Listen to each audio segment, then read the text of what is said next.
Hello friends. Today we're going to discuss about predicting violence in persons with mental illness. This is the third video I'm discussing about the process of risk assessment. If you have not seen my first two videos, please do watch those videos before watching this video.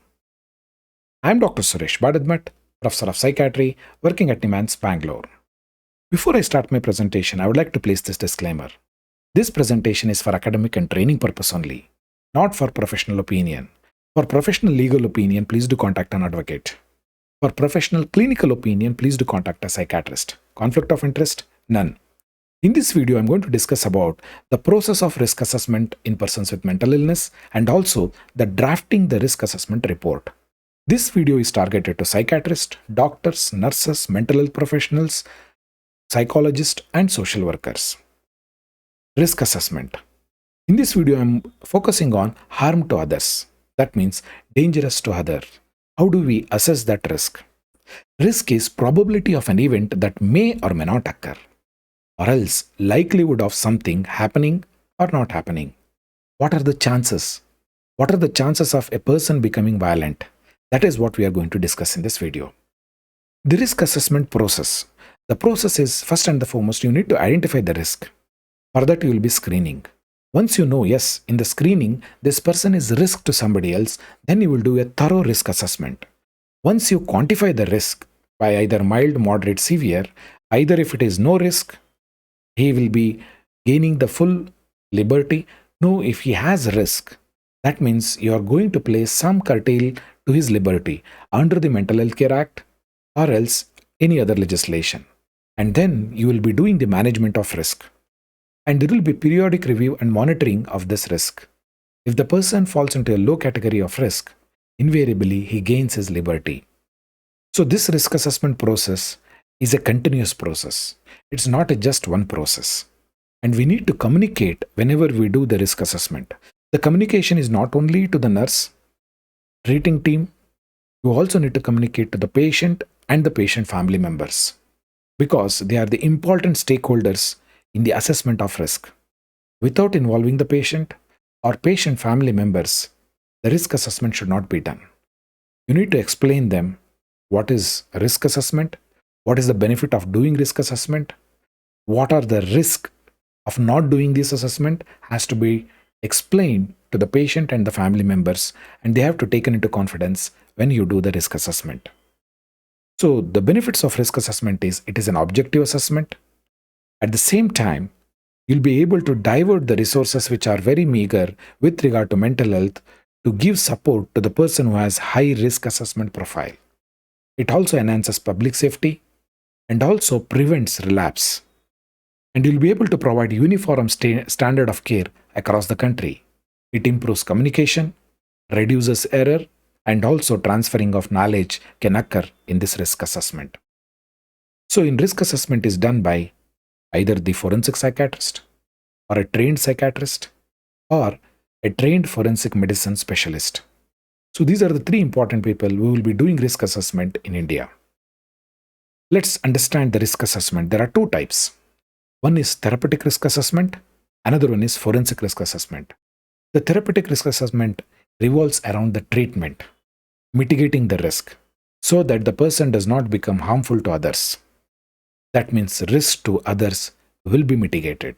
Whereas in forensic risk assessment, this assessment is done on a request or order of the court. Let's look into the therapeutic risk assessment. The therapeutic risk assessment is a part of clinical care during providing a care either in the institution or in the community. Here, you'll be looking of whether he is risk to others, risk to the property, or risk to self. It is more directed for the treatment and also for the purpose of mitigating the risk of others or self. The risk factors with regard to therapeutic assessment is if a person has early onset of mental illness, personality issues like antisocial personality disorder, borderline personality disorder, poor compliance of medication, treatment resistance, stress, substance use, emotional dysregulation, impulsivity, poor family support, interpersonal issues with the family members or with the friends, severe mental disorders, positive symptoms, command hallucination and delusions, hopelessness, no empathy is there, conflict with law, access to the victims, and absent insight. These are the various risk factors have been identified in therapeutic assessment. That means if these risk factors are there, you need to be careful. This person may become violent. That means you can assess them either it is a moderate to high risk category depending upon the number of risk factors are there. Let's look into the forensic risk assessment.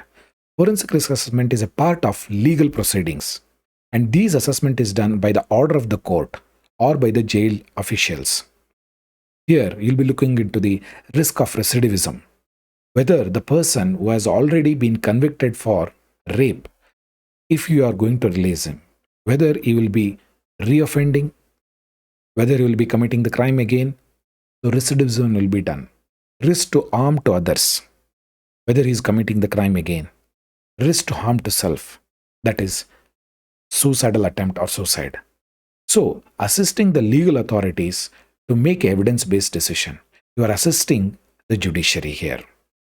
Whereas if you look into the risk factors with regard to forensic assessment, here you'll be talking about looking into the childhood antisocial behavior, adolescent antisocial behavior, in childhood whether there is truancy, lying, stealing, gang activities, age at conflict with law, when he was arrested, when the FIR was done, at earlier the age, the more the risk of reoffense and recidivism, prior incarceration, the number of times he has been arrested, supervision failure, poor compliance of medication, school dropout, early onset of substance use and mental illness, criminal associates. That means if he has many friends who are into antisocial activity, that means you will be involving in gang activities, emotional dysregulation, impulsivity, poor family support, poor financial stability, uncooperative for the treatment or any kind of engagement. These are the important factors have been found to be risk for violence, especially in forensic setting. Let's compare the forensic risk assessment versus therapeutic risk assessment. As you see, therapeutic risk assessment is a clinical assessment, whereas forensic, it is a part of legal proceedings. In therapeutic risk assessment, treatment is the goal, whereas in forensic assessment, it may not be the treatment. You're looking into whether this person is dangerous to others or he can be safely released into the community. Clinical ethics play a very crucial role in therapeutic risk assessment, whereas in forensic risk assessment, your ethics will be protecting the public at large and your main goal is to assess the judiciary in taking decision. In therapeutic risk assessment, time constant is usually not will be there. That means you will be decide how many days you are going to keep, and depending upon that treatment requirement, you are going to decide. Whereas in forensic risk assessment, you need to work against the deadline given by the court. Here, in therapeutic risk assessment, no court summons is required. Invariably in forensic risk assessment, once you have done the assessment, you may be called to the court through a summons. When you have been summoned, you should be ready. Your therapeutic risk assessment or a forensic risk assessment can be challenged in the court of law, or else cross-examination can be done in the court of law. Here, in therapeutic risk assessment, dual role is not an issue. Whereas in forensic risk assessment, dual role will raise many challenges. Dual role means you may be a treating clinician. At the same time, you are a forensic clinician for the same person. That means you'll be wearing two hats. One is clinical for treating him. Second one is forensic. This will cause an ethical dilemma. Whereas in therapeutic risk assessment, you will be using technical language to communicate the risk to your colleagues. Whereas in forensic risk assessment, you'll be using simple language so that the judiciary, the judges, advocates are able to understand what you have written. So that means it should be as simple as possible. Here in therapeutic risk assessment, you'll be worried about the patient safety at large. Whereas in forensic risk assessment is the public safety stands first. Let's look into the risk assessment process. What is the way or what is the method we adopt? The assessment place can be either outpatient or inpatient, or else it can be community, or else in the real scenario, the risk assessment may have to be done in the prison, or else in the high security forensic psychiatry settings can also be done. or else it may be the combination of above. That means you have done the assessment in outpatient basis. Later, you need to observe him. You may admit him, or else you may have to visit the prison to look into the scenario, how the person is able to deal with the stress inside the prison. That means any of the permutation and combination of the above can be considered. What is the assessment timing and the context? When the assessment is asked, why the assessment is asked. So the context of assessment has to be known. That means if it is a referral from the judiciary, you need to know what are the charges against him, whether the charges framed have been proved or not, whether he's under trial prisoner, convicted prisoner, what is the court asking for, what is the risk they are looking for, what is the time given for the assessment. So you need to be very clear. You need to focus on your assessment. At the time, same the context also is very essential, because your risk assessment invariably will be snapshot and it will be for a period of short period. For a longitudinal assessment, you have to do multiple assessments to know the risk. Hence, you need to communicate to the court very clearly. And also, the number of assessments required to complete a good risk assessment. At the same time, you need to know the reason for referral and what is they are asking. And also, you should understand, shorter the duration between the assessment and the prediction or the risk assessment, that means there will be a reasonable degree of risk assessment. If there is a huge amount of time lapsed between the assessment and the prediction of the violence, that means it will be having a poor risk assessment. That means your risk assessment will be valid for a period of maybe hours to days. As the time lapses, the dynamic risk factors, if they change, that means your assessment becomes invalid. That means until the static risk factors and dynamic risk factors do not change, your risk assessment will be valid. As soon as the risk factors start changing, your risk assessment also changes. Hence, you need to do the risk assessment very often to know the long-term risk challenges. Remember this, risk changes with time. That means it is dynamic as time. Assessment is valid for days to weeks, not for years to months. That you have to understand. You need to communicate to the judiciary, telling that whatever the risk assessment I have done, it is for that day, for that moment. It cannot be extrapolated. Like after 3 months, he continues to be having the low profile of risk. That cannot hold good. Imagine you have told a person with mental illness, after treating him, he is doing well. Unfortunately, after 2 months before he goes to the court, he has a relapse. He may become violent. Hence, you have to be very clear. Your risk assessment is cross-sectional, not longitudinal. Hence, to know the longitudinal risk assessment, you have to do a frequent, repeated risk assessment on daily basis, maybe 3 days once or weekly once. As and when the dynamic factors changes, the risk factor also, or the risk assessment also changes. Now let's look into the source of information and quality of information. Because when you do risk assessment, the majority of the things, you are going to get the information from various sources. You need to name the source of information, and also the client whom you are assessing him. You have to take consent from him. If he refuses consent, you need to inform the court, or else the court says you have to go ahead with the assessment. You need to tell the client that you are doing this on behalf of the court. At the same time, you need to contact the family members, friends, colleagues, relatives to collect information from all possible resources. And also you need to go to school, colleges, or teacher reports, college reports need to be collected to have a comprehensive risk assessment. You need to access previous clinical records if they are available. Prison officials, other healthcare officials need to be contacted to gather information. At the same time, you need to contact other medical officers if he has been treated for any other physical illness or mental illness. You need to watch the CCTV, video recordings of the whole day, how he is spending the time inside the prison or else outside the prison. At the same time, you need to get the police records or else the judiciary records to have a comprehensive assessment. And finally, you will be doing mental status examination, serial ward observation, and also cognitive function. The whole risk assessment revolves around the premise of the information you have got. What is the quality of the information, quantity of the information, consistency, corroborativeness, reliability, and adequacy of the information is very essential. Because if you get the information which is wrong, your assessment will be wrong. That means the quality of this information has to be very high, and also quantity, so that you'll be able to assess thoroughly. And during risk assessment, take all threats seriously. At the same time, you need to know how act will be carried out and anticipated consequences. Suppose if a person says, I'm going to kill Mr. X, you need to ask, what is the plan you have done? How you are going to carry out this? Do you know it is against the law? What are the consequences of the act? Whether he is going to hide or whether he is going to reveal to the police. And also, does he have potential grudges against many people? If he has list, ask him to reveal that. And also check for any suicidal risk, and also use any standardized instrument to assess the risk.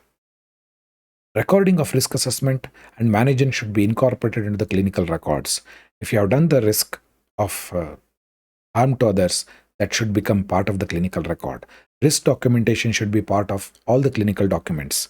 Documentation is more likely to be completed if it is simple and specific format is there for certain violent behavior. Communication of the risk to the staff is very essential. Although you have done the assessment, if you are not communicated to the nurse, it is useless. He may become violent, and the nurse may not be in a position to handle the violence. Involve the clients wherever possible with regard to risk assessment. At the same time, if the family members are available, please do involve them in risk assessment. It is a process. The risk assessment is a process of balancing the risk versus benefit and documenting it very carefully regarding your decision. Risk assessment needs to be communicated to the relevant people. Management plans need to be documented with regard to high risk or moderate risk, and also enable appropriate provision of care and minimization of the risk should be the goal in risk assessment. Let's look into the risk assessment format. In the risk assessment format, you will start with the demographic details, referring authority, referring documents, date, need for referral, is there any conflict with law, any first information report, FIR, any postmortem report of the victim need to be collected, source of information, collateral information where you have collected, chief complaints, history of presenting illness, history surrounding the issue of risk assessment, life charting, family history of violence, past history of violence, or else last violence when he is there in the prison, forensic history, conflict with law, how many times he has been arrested, personal history and substance use history needs to be collected, childhood truancies, stealing and lying, if it is there, especially childhood conduct disorder, gang activities, cruelty towards animals, other risk factors such as schooling, college, dropout needs to be documented. With regard to any frequent change of employment and domestic violence need to be captured. Resilience factors or protective factors need to be documented, so that you need to work on that resilience factors to enhance the mitigation of risk. Premorbid personality, serial's mental status examination, cognitive function, serial ward observation report, serial mini mental status examination, risk assessment, scale administration, and investigations. So these are the list of information you need to be collected. The more the thorough, more the comprehensive, the risk assessment becomes moderately good. Let's understand the risk assessment scale. I'll be talking about the risk assessment scale from the perspective of harm to others. One of the best scale which I advocate is Historical Clinical Risk Assessment Management, that is HCR20. This is how the HCR20 is available.